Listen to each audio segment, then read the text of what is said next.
quiero invitarles,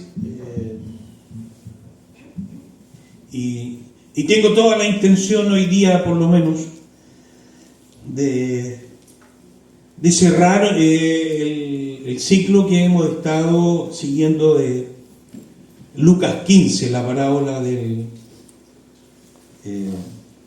hijo pródigo. Hoy día por lo menos tengo sinceramente la pretensión de cerrarlo, a menos que Dios diga otra cosa, porque Él es el Señor del culto, Él es el Señor de nuestras intenciones.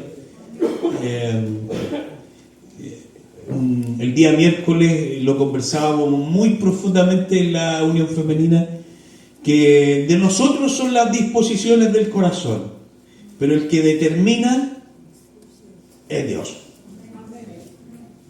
Lo dialogamos, lo conversamos, por lo tanto, si la disposición del corazón, Dios permite que se concrete, gloria a Dios por eso. Si la disposición de nuestro corazón, en ello Dios dice que no, gloria a Dios también. Amén. En todo busquemos la gloria del Señor. ¿Ya?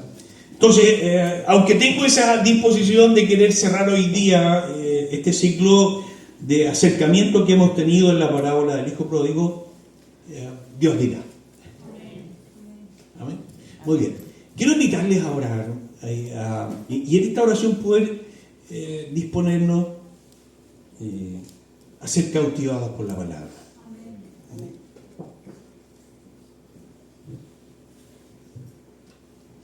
Tu palabra es vida, Señor. Tu palabra es poder. Se dice de ella como aquella palabra viva y eficaz y más cortante que una espada de doble filo, porque tu palabra penetra las profundidades del alma y descubre lo escondido de nuestro corazón. Pero tu palabra tiene el gran propósito de transformar nuestras vidas, Señor. De ir siendo perfeccionados por ella. Porque toda la Escritura es útil para enseñar, para corregir, para instruir en justicia, a fin de que el hombre y la mujer de Dios sean enteramente preparados, perfeccionados para toda buena obra. Amén. Padre, en esta mañana queremos ser cautivados por la palabra. Atrápanos por ella, Señor. Háblanos en esta mañana por sobre las limitaciones, la humanidad y las imperfecciones de aquel que está aquí enfrente. Que tu Espíritu Santo se mueva en libertad entre nosotros. Por Cristo Jesús, tu Hijo, oramos. Amén. Amén. Muy bien. Amada iglesia, vamos a la palabra. La invitación es acercarnos al Evangelio de Lucas, al capítulo número 15. Y poder abordar cuestiones que están ahí en este pasaje desde esta parábola, la conocida parábola del hijo pródigo, del hijo perdido. Lucas, el Evangelio de Lucas, capítulo número 15, del verso 11 al 32, tenemos ahí el pasaje. ¿Ya? Muy bien. Yo quiero invitarles a hacer una memoria rápida de esta parábola y de aquellas cuestiones que hemos ido abordando. ¿Ya? Y pensaba en lo siguiente, de hecho lo anoté. Mire, permítanme poder vaciar algo de aquello que anoté en esta introducción a la parábola, a la temática que hoy día quiero abordar. Cuando uno lee esta parábola, la parábola del hijo pródigo, una de las cuestiones que de manera natural, yo me imagino que usted va a coincidir conmigo, es que uno lee y nuestra mirada, nuestro énfasis se va hacia el hermano menor. En esta parábola hay un padre que tiene 2 hijos. Y cuando uno lee la parábola, nuestra mirada de manera natural pone énfasis en este hermano menor. Este hermano menor que se atreve a hacer una cuestión más que irreverente. Fue insolente en su época, en su tiempo, y creo que hoy día no es muy distinto. Le dice a su padre, dame la mitad, o dame la parte de la herencia, eso es, dame la parte de la herencia que me corresponde. Y el padre, teniendo todo el derecho de negarse, accede. Y esa es una muy buena pregunta a modo de profundizar. ¿Por qué el padre accede a algo que él tiene toda la facultad de negarse? De decirle, hijo, mira, lo que usted está pidiendo, se lo respeto, está bien, lo escucho, pero amado hijo, esto llegará en su momento. Cuando yo muera, usted recibirá lo que le corresponde de su parte. Pero el padre no pensó así, sino que accede. Y le entregó a este hijo menor la parte de la herencia que le correspondía. Vivió perdidamente. ¿Ya? Se aleja de la familia, toma una serie de decisiones. ¿Se acuerdan que mirando un poquito esto, decíamos, la suma de malas decisiones terminan por generar una vida que colapsa. La tragedia de una vida que toma malas decisiones. Y cuando uno lee esta parábola, yo les decía que de manera tan natural nuestro énfasis se pone en las malas decisiones, en las acciones de este hijo menor. ¿Por qué? Yo fui de aquellos que predicó muchísimas veces de esta parábola, poniendo todo el énfasis en un hijo menor que fue insolente, que cometió errores, que tomó malas decisiones, que su vida llega a un momento de crisis tal que colapsa. Y acuérdense un poco lo que decíamos el domingo pasado, que sin crisis pareciera ser que no hay toma de conciencia. Si no hay crisis, no hay toma de conciencia. Por lo tanto, pareciera ser que la crisis se transforma en una cuestión necesaria. Y en la vida de este hombre, de este hijo menor, la crisis llegó a ser una cuestión absolutamente necesaria. Porque en ese momento, cuando llega la crisis, quedó sin amigos, sin recursos, sin capacidades, quedó en la miseria, quedó en la pobreza, su dignidad fue pisoteada. Y es ahí, en medio de esa situación de crisis, donde se inicia el punto de transformación y de cambio. Y déjeme decirle que todas las crisis duelen. Duelen. Y sin crisis, y lo digo una vez más, no hay toma de conciencia. Y uno, y estoy hablando más por mí, y uno creo que no cambia a menos que pase por una crisis. Porque es en las crisis donde se producen las más profundas transformaciones en el ser humano. Y es ahí donde uno es transformado, donde uno es modelado, donde uno cambia. Donde cambia y es transformada su manera de sentir y de pensar. Es en las crisis. Si no hay crisis, no hay toma de conciencia. Pero ¿por qué nuestro énfasis siempre se va a los errores y a las malas decisiones de un hijo menor? ¿Por qué? Si usted le pregunta a cualquier persona sobre esta parábola, siempre el énfasis va a estar en este hijo menor. Siempre. ¿Por qué? ¿Sabe por qué? Porque el ser humano, y me pasó a mí cuando tuve mi primer acercamiento a esta parábola,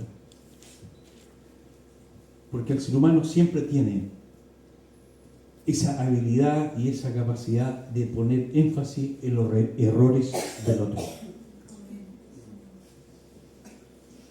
Siempre tenemos esa habilidad y esa capacidad de poner énfasis en los errores de los demás.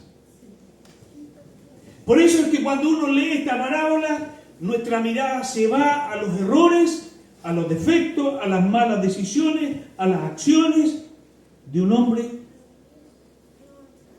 que se equivocó. Pero mire, yo hoy día quiero invitarle a girar nuestra mirada un poquito. Recordarán que para quienes estuvieron el domingo pasado, dejamos una pregunta que la abordamos no tan profundamente. ¿Por qué una vez que este hijo menor vuelve a casa, por qué el hermano mayor se enojó?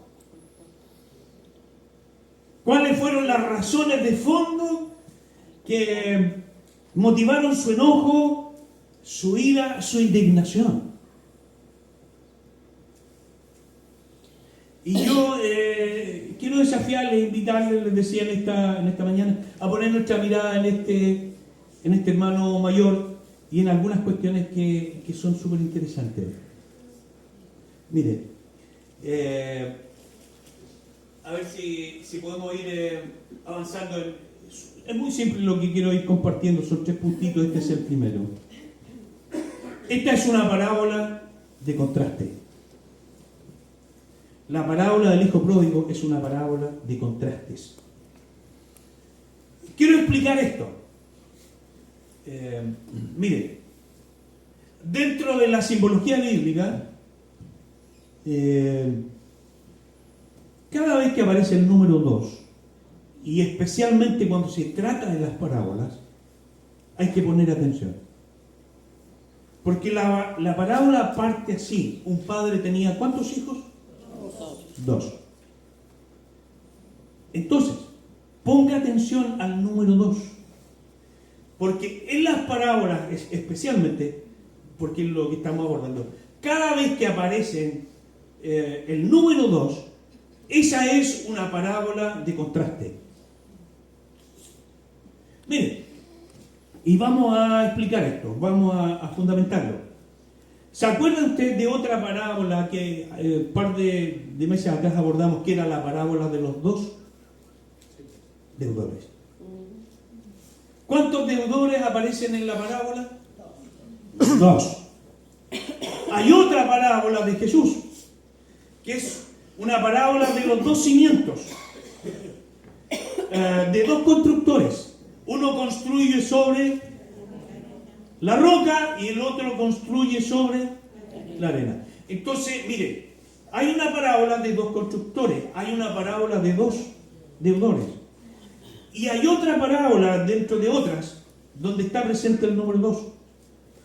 Jesús dice que hay 2 personas que se acercan al templo y ambas van a presentarse ante Dios. Uno era fariseo y el otro era publicano. 2. ¿Se da cuenta? Entonces, mire, lo que le quiero decir es que cada vez que usted se encuentre en una parábola y que aparece el número 2, para hacer un buen trabajo hermenéutico e interpretativo, esa es una parábola de contraste. ¿Me entienden? Y una parábola de contraste donde se ponen en contraste 2 cuestiones. En este caso, en la parábola del hijo pródigo o en la parábola del hijo perdido, es una parábola de contraste. ¿Qué es lo que se contrasta entre estos 2 hermanos? Es una parábola donde se pone en contraste 2 conductas absolutamente opuestas. ¿Me entiende? Entonces, el trabajo interpretativo e hermenéutico tiene que ver con eso. Si yo leo una parábola como esta, donde aparece un padre con 2 hijos, esa es una parábola de contraste. ¿Qué está haciendo Jesús? Jesús está poniendo en contraste 2 tipos de conducta. ¿Ya? ¿Cuál fue la conducta que claramente podemos apreciar en el hijo menor? ¿Qué aspectos de la conducta humana están ahí, en este hijo menor?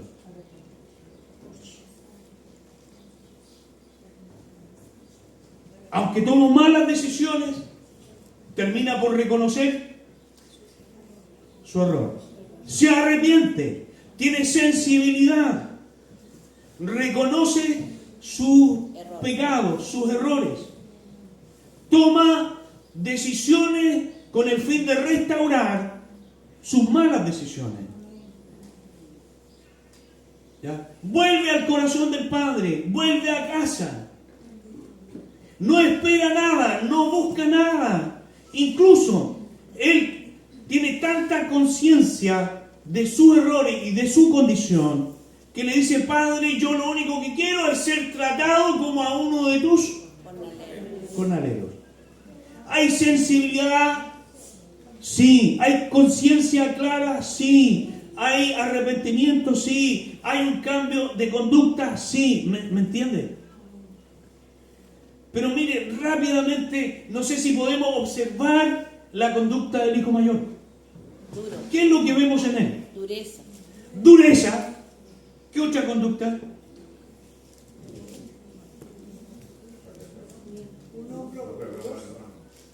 Falta de perdón. Dureza, falta de perdón. ¿Qué más vemos? Vemos envidia. ¿Qué más vemos? Celos, enojo, rabia, un corazón atrapado por el resentimiento y la amargura. Entonces, ¿qué está haciendo Jesús en esta parábola? Jesús está poniendo en contraste dos tipos de conducta, dos tipos de comportamiento. Es decir, lo que hace Jesús es sacar a luz cuestiones del comportamiento humano.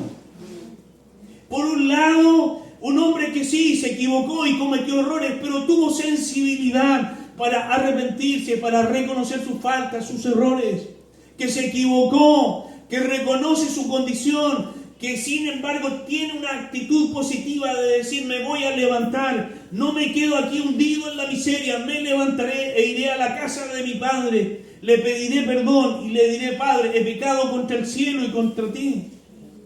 ¿Me entiende? Que Jesús está poniendo en contraste dos tipos de conductas.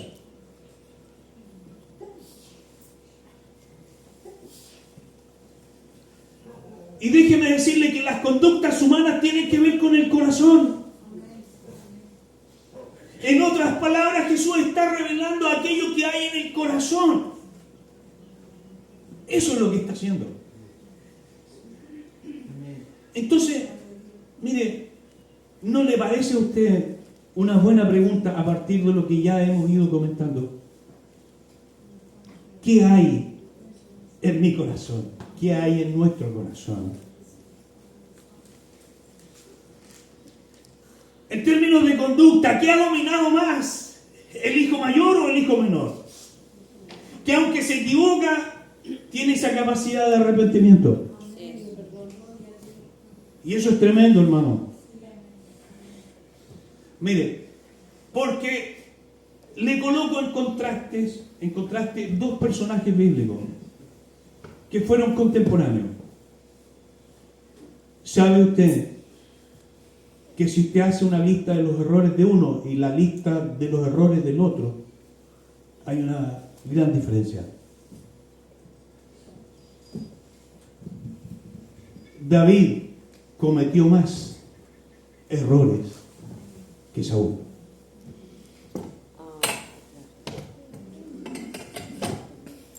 Pero ¿por qué de David se dice que era el hombre conforme al corazón de Dios? Porque David se volvía a Dios. Porque David se volvía a Dios. Reconocía su... Porque esa capacidad de arrepentimiento era tremenda. Entonces lo que Jesús hace es poner en contraste dos tipos de conducta y de comportamiento humano. Y ¿cómo no reconocer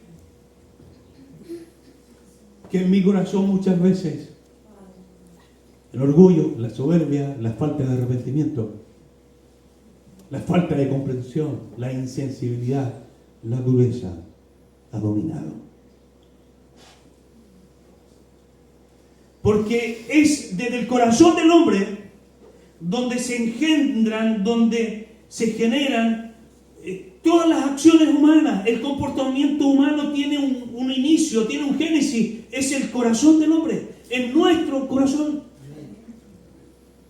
¿Cuántas veces nuestra conducta ha sido tremendamente dura respecto del otro? En mi corazón. Bien. Entonces, lo que Jesús hace es poner en contraste dos comportamientos. Pero avancemos.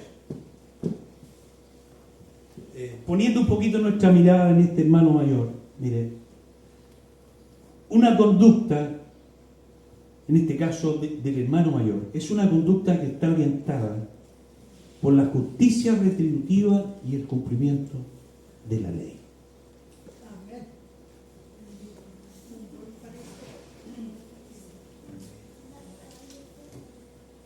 Mire, escarbemos un poquito sobre esto. La conducta del hermano mayor está orientada, determinada, guiada, impulsada por la justicia retributiva y el cumplimiento de la ley.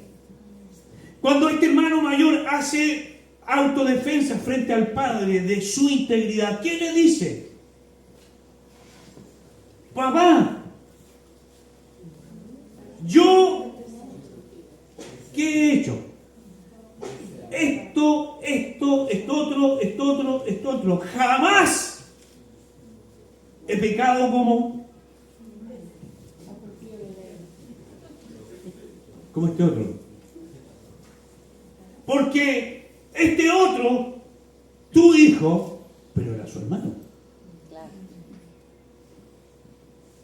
Ha hecho esto otro.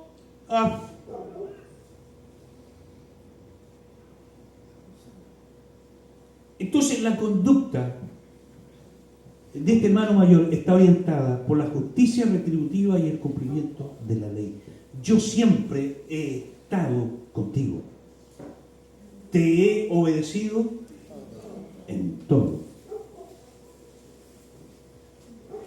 Profundicemos un poquito más esto, hermanos queridos, porque nos va a ayudar a entender la conducta y la raíz de la conducta humana. ¿Qué es la justicia retributiva? Mire, la justicia retributiva está incluso inserta yo diría, en nuestra cultura, está inserta en dichos populares como el que le voy a citar. Y esta es la esencia de la justicia retributiva. Como pecas, pagas. ¿Qué es lo que es eso? Sino la justicia retributiva. Es decir, uno recibe conforme a lo que hace. Eso es la justicia retributiva. Toda la conducta de este hermano mayor estaba orientada por la justicia retributiva. Y este dicho que le estoy citando, como pecas paga, tiene como esencia la justicia retributiva. Uno debe recibir conforme a lo que hace. Por eso, como estás pagando, es porque seguramente algo hiciste. Porque como pecas, pagas. Pero este concepto de la justicia retributiva está también en la Escritura. Está en la Biblia. Y muy arraigada en una cultura judía. Muy presente. Mire, porque la palabra nos dice que todo lo que el hombre sembrare, eso también segará. ¿Qué es lo que es eso? sino la justicia retributiva. Es decir, uno merece el pago de acuerdo a... Ya sentado. ¿Entiendes? Entonces, cuando este hermano menor vuelve a casa,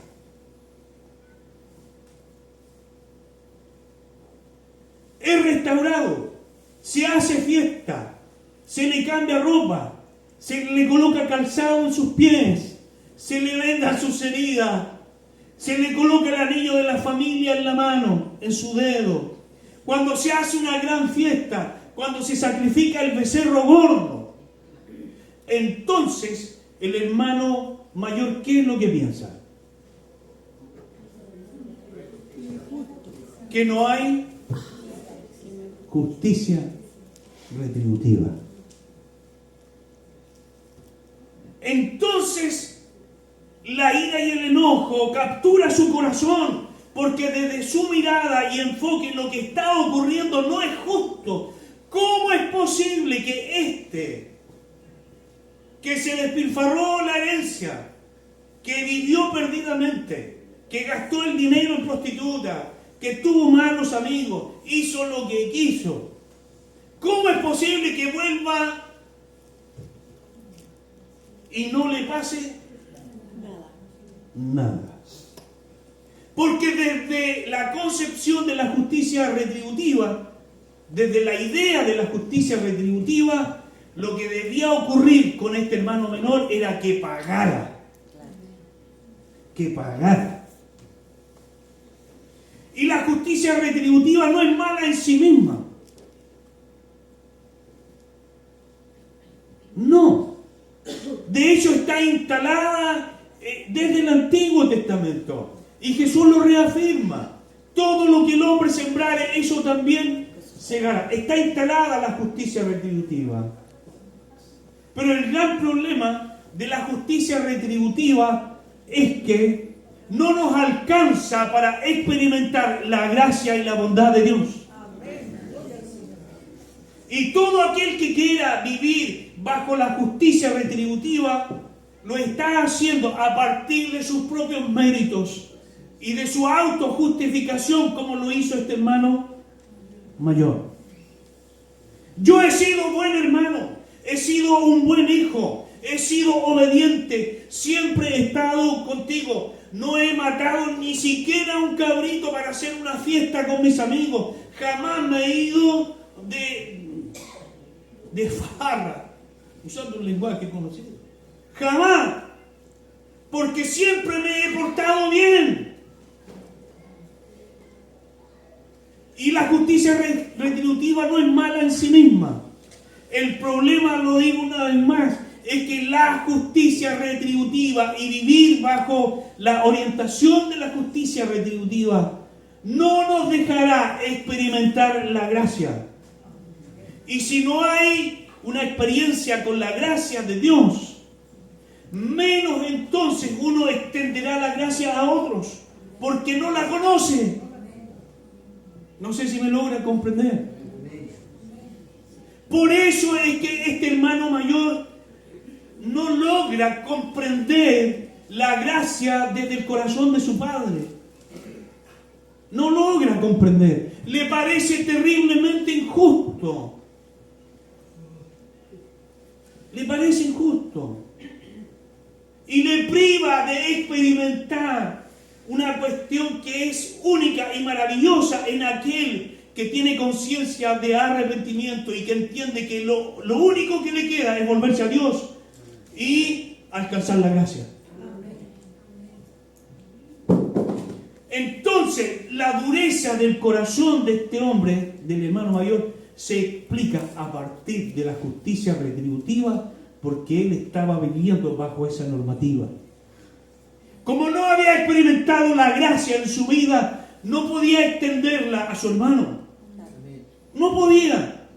Porque nadie puede dar lo que no tiene. Y nadie puede enseñar lo que no sabe. Como no había gracia en su corazón, ¿cómo entonces va a tratar con bondad y gracia a otro? Si no tiene en su corazón la bondad y la gracia como una experiencia de vida, ¿cómo va a extenderla a otros?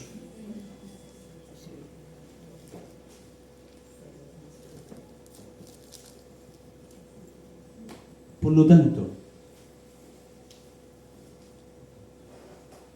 la justicia retributiva, no siendo mala en sí misma, es incapaz de conducirnos a la gracia.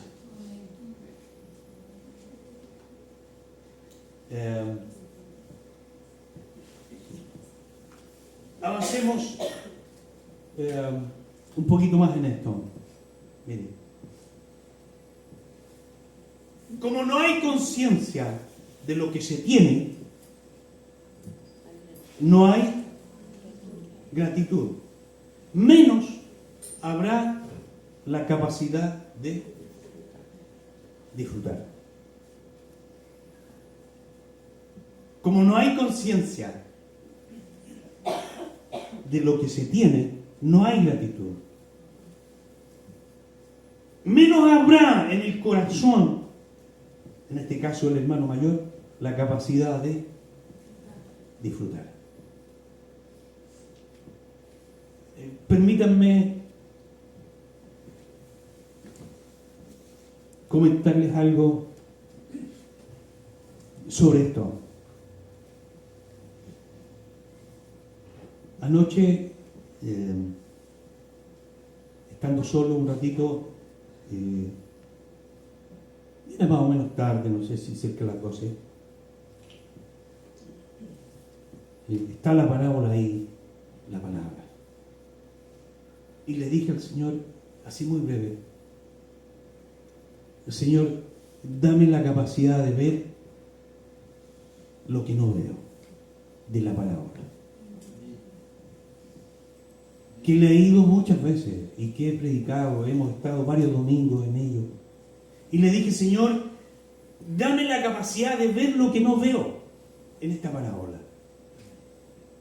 Y aquello que está aquí fue la respuesta del Señor. Como no hay conciencia de lo que se tiene, no hay gratitud.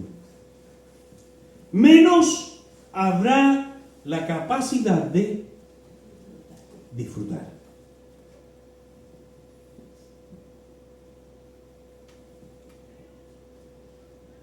Y vamos a sumergirnos en esto.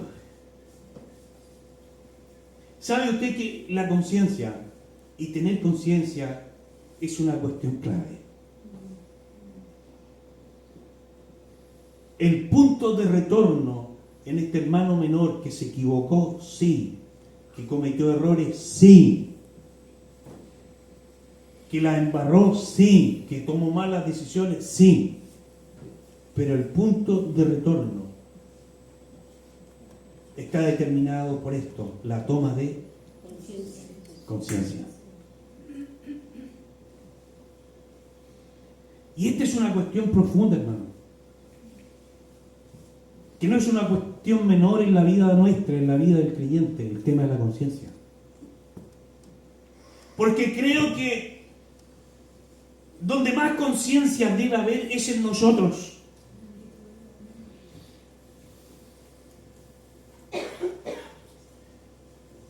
Que hemos experimentado la gracia de Dios, que hemos conocido a Dios.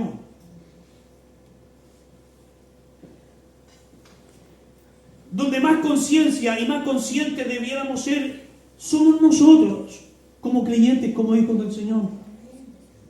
Y la conciencia es una cuestión clave, hermanos queridos.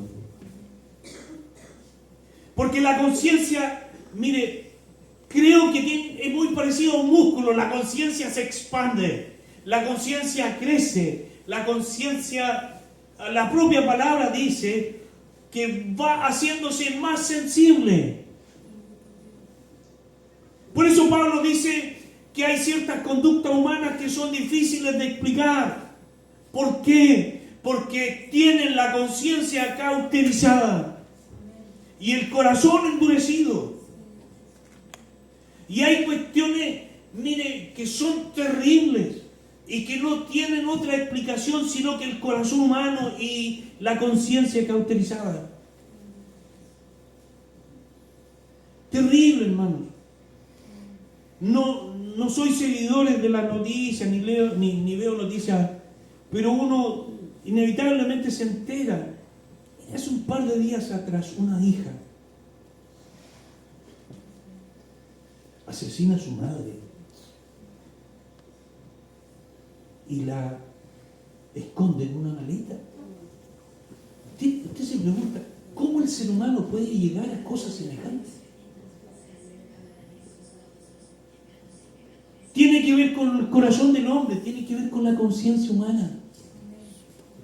Y cuando Pablo lo dice, es que teniendo cauterizada la conciencia, bueno,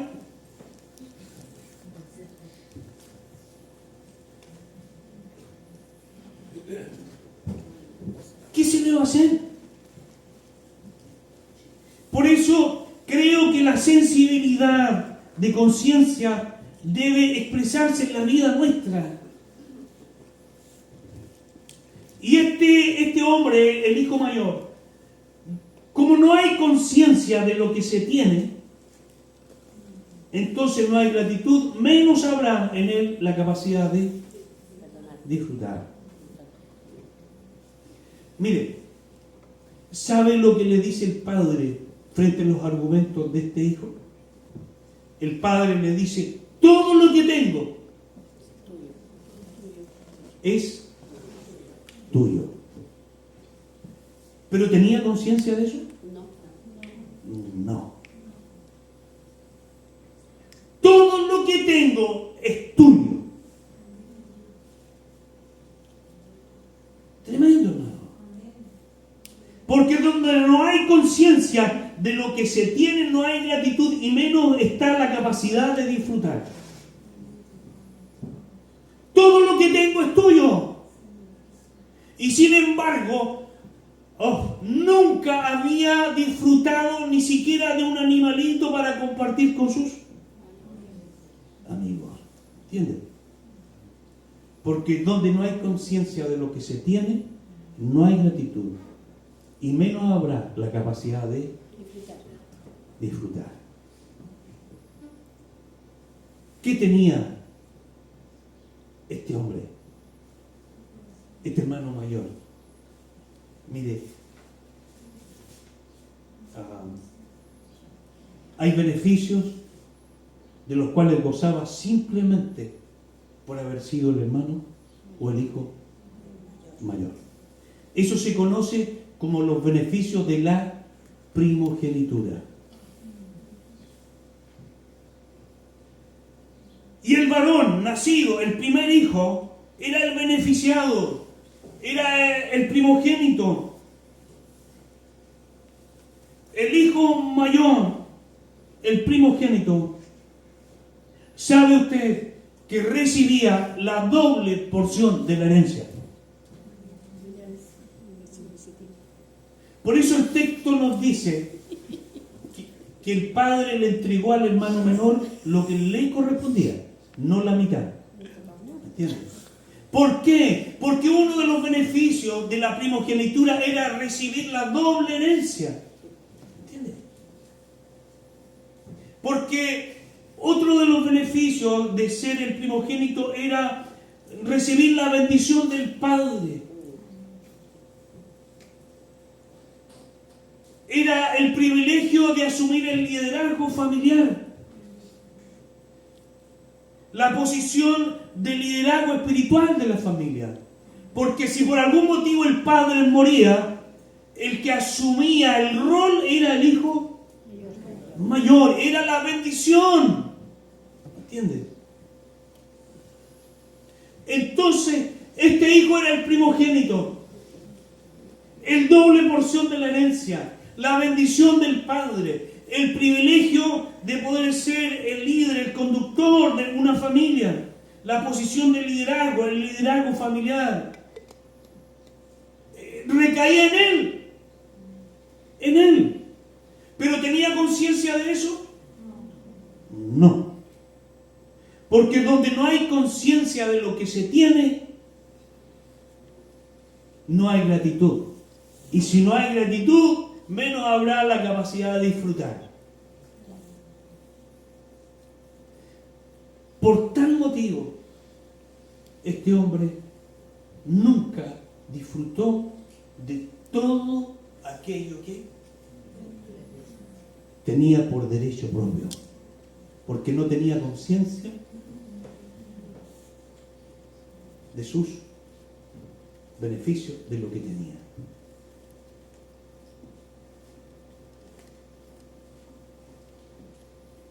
Hermanos queridos,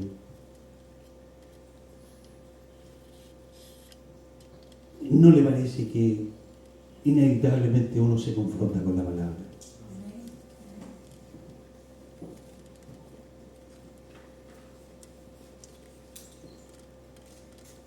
¿Qué tienes? ¿Qué tienes? ¿Qué tenemos? ¿Qué tienes en tu vida? ¿Qué posees?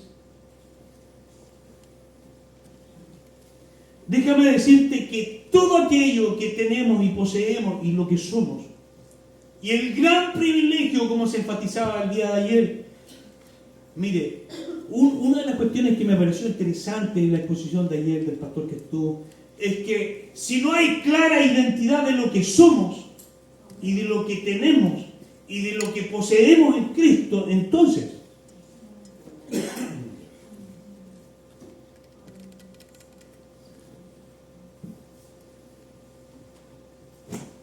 ¿qué tienes por estar en Cristo? ¿Qué tienes? ¿Qué posees por estar unido a Cristo?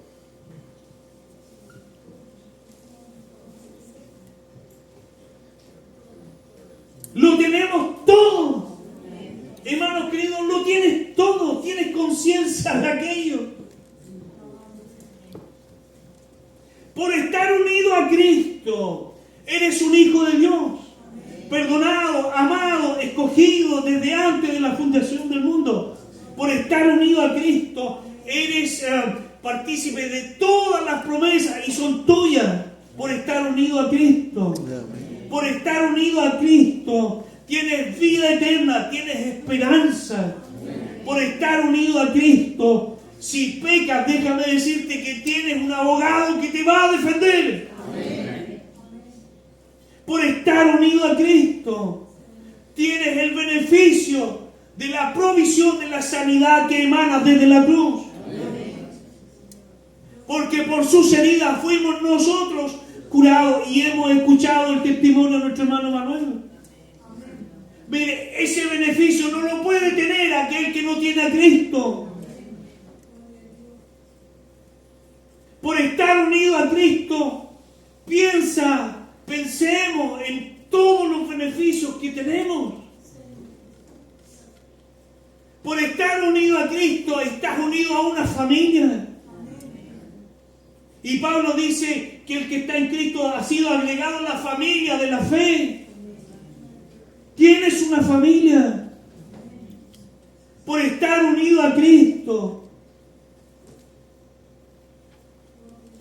tienes una promesa de una vida eterna. Por estar unido a Cristo. Y mire, por estar unido a Cristo, bien lo dice Pablo, ya hemos sido bendecidos con toda bendición espiritual.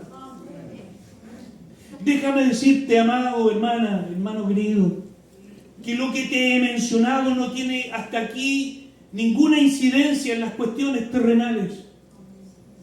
Pero por estar unido a Cristo, tienes la promesa del sustento diario, de que no te faltará el pan en tu casa. Por estar unido a Cristo, tienes el beneficio de un nuevo día y un nuevo amanecer.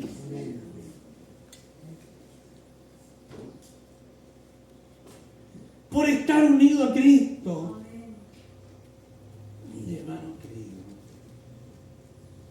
lo tenemos al final de cuentas todo. Tienes la promesa que si en esta vida aquí abajo pasas momentos de aflicción, no estarás solo. Y puedo seguir mencionando todo aquello que tenemos. Y la pregunta es, ¿tenemos conciencia?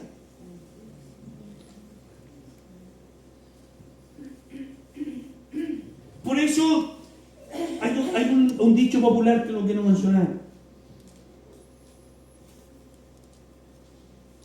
que tiene cierto sentido, cierta sabiduría. Cuando se pierde lo que tenemos, entonces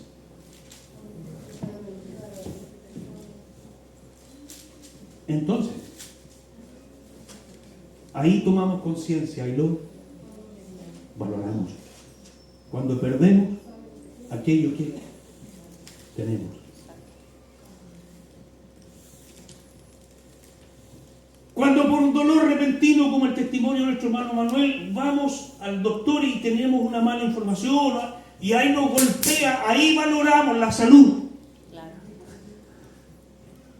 Cuando nos accidentamos de la vista, ahí nos damos cuenta del privilegio que tiene del poder ver.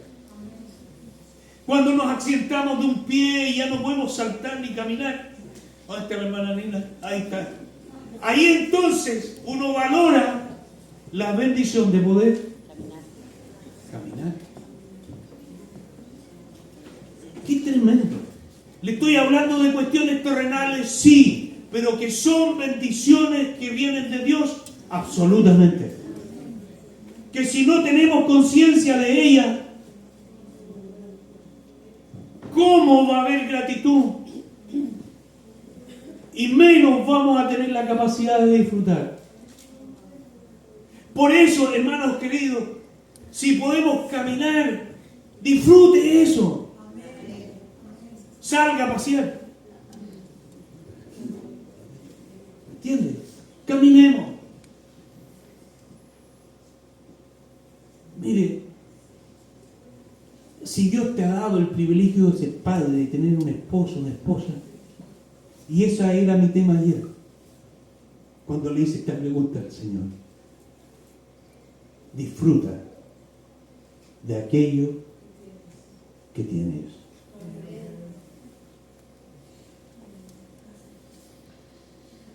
Disfruta de aquello que tienes, porque es don de Dios. Amén. Entonces, que haya gratitud en nuestras vidas, hermanos.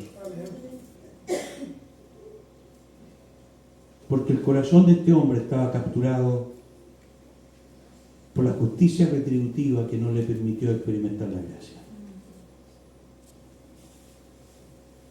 Por lo tanto, no tenía conciencia de todo lo que poseía. No había gratitud, todo lo contrario. ¿Qué es lo que había en el corazón? Queja. Y si no había gratitud, menos tenía la capacidad de disfrutar. Si Dios le ha dado la bendición de tener amigos,